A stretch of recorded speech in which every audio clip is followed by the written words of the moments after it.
Here's an old Jigsaw and it's not doing anything.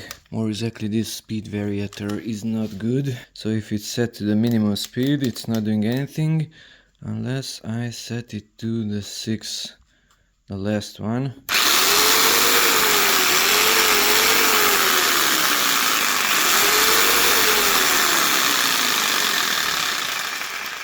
On 5 it's not doing anything already.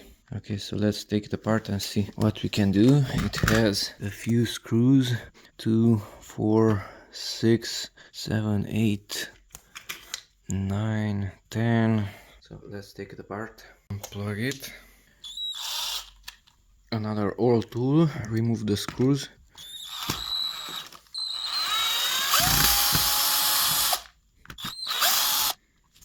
They look like that. Phillips head. Somehow remove this plastic. These screws were shorter, but we had 2 longer ones. Those were here in the center, this and that. And I pulled it apart from this portion. I could grab it from there. The metal portion is also moving. We have 2 screws there also. Those are imbus. This fell out from there. So let's use that. Hexagonal. Remove those 2. This and that. One was removed. It's a shorter screw. It has a metal plate there. Here is the model. It's a budget.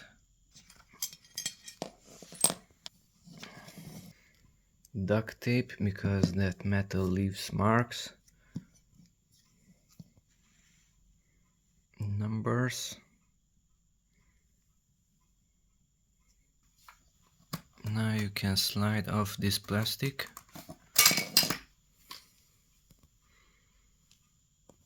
Lift up one portion. This remained here.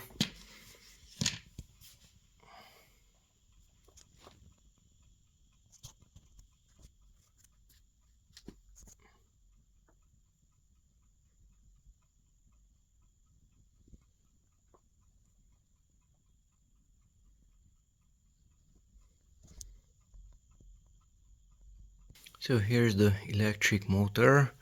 Carbon brushes. One just came out.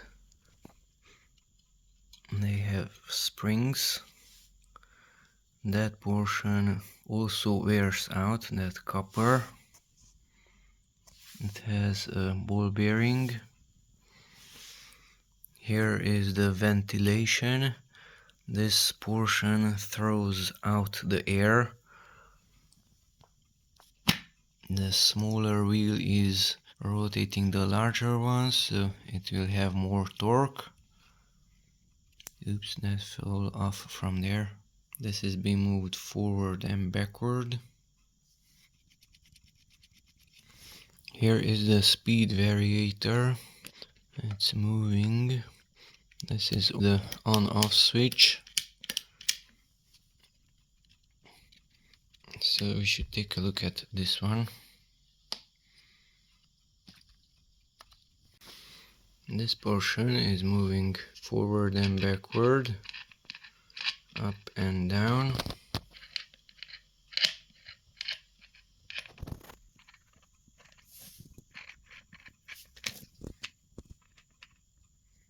And it is not straight. It's always cutting at an angle. Use a vacuum back here. The dust is being drawn from here, from that portion, from here. Here it is reduced in size. The carbon brush has just one wire, let's say a positive and a negative, or phase and neutral, and it is spring loaded.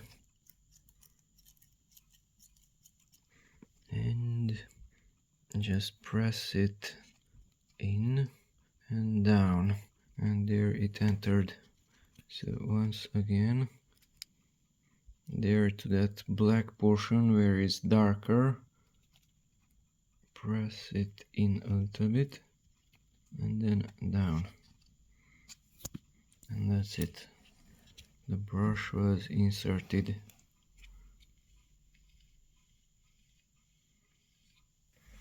I just pulled out this and we can see that the power wire cable is this one, the blue and the brown.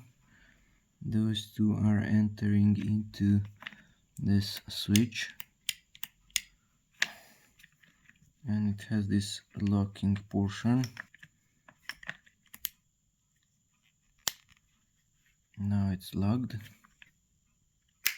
and now it's unlocked.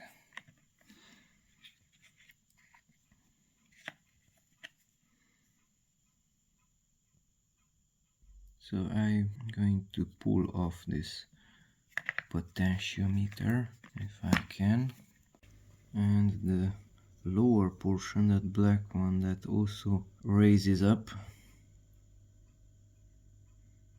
So power arrives on this thicker cable, and we have these two thinner black ones. One black is here, that goes away somewhere there, I think directly to the motor, and the other one, this black, comes from here, from the speed variator. The first black one also enters into this one, and I managed to pull off the potentiometer, and I think I also destroyed it.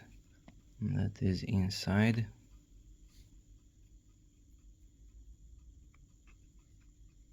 This portion, I guess, was here, and now it is broken.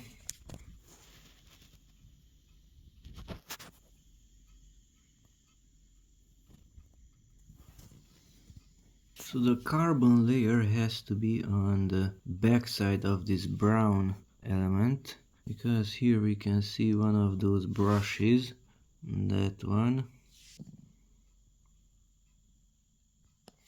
So probably that was varying the voltage on the other side of that brown layer. 8500 kilo is mentioned here, and this potentiometer had one leg, this one, another, that's the second. Here we can see 3, 4 and 5. 3, 4 and 5 legs. 1, 2, 3, 4, 5.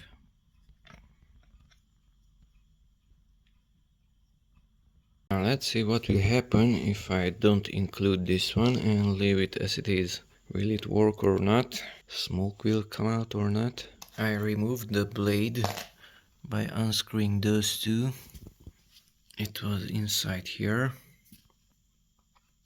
like so. Do not start the entire device like this, taken apart, because the carbon brushes can come out, and it was also working at the highest speed before, so you don't need a higher speed when it is not held by anything, so do not plug it in. Put the other side on it. This little wheel has to enter into this one inside somehow. Let's position it up here.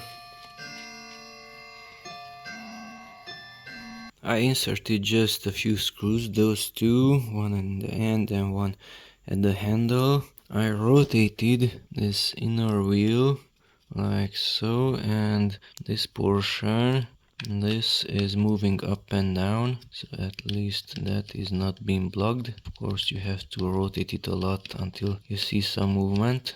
Okay, and this was working only at the maximum speed, so now I cannot even rotate it. So will it do anything when I press this or not? The blade is removed, so that cannot hurt anybody. The bottom plate is also removed. That many screws are not inserted. That's the front cover. Okay, so let's plug it in. Let's see, will it do something or not? The button is not pressed. I will insert it that way. So I'm plugging it in. And if something happens, I can pull it out. Nothing happened. Okay, now let's lock this button. Like so. Now it's unlocked. Now it's locked. Plug it in.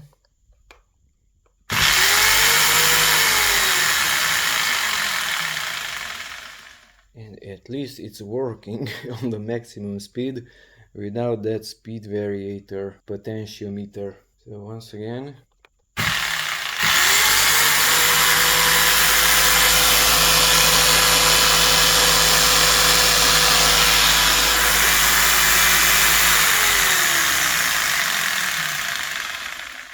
It seems to be working. This portion was moving.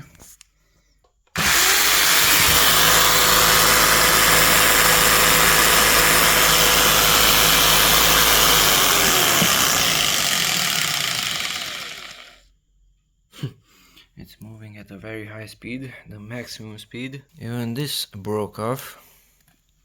The plastic is deteriorated.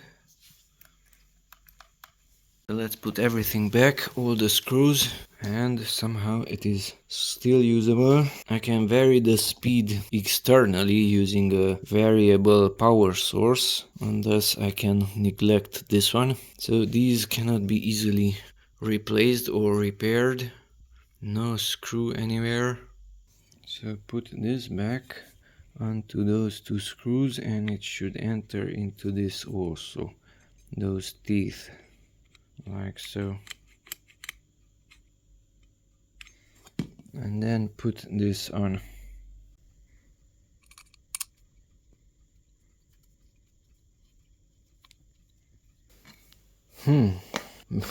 First put this on and then the metal plate.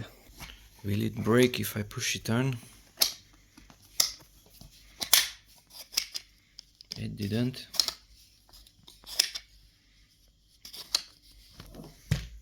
That's a good tool. So the blade of this one was always at an angle, a little bit to the left, this blade.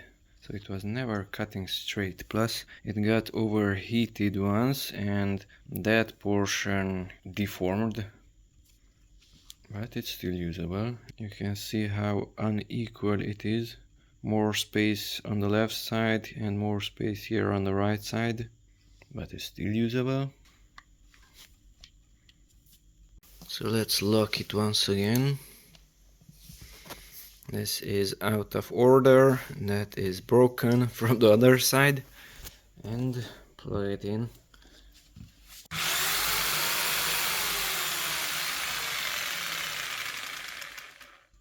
It is still usable.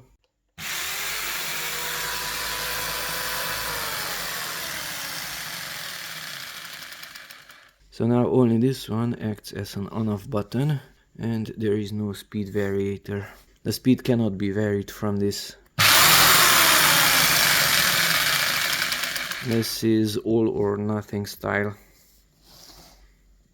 Budget. So this is not easily fixable. It is not really serviceable. This was here somewhere.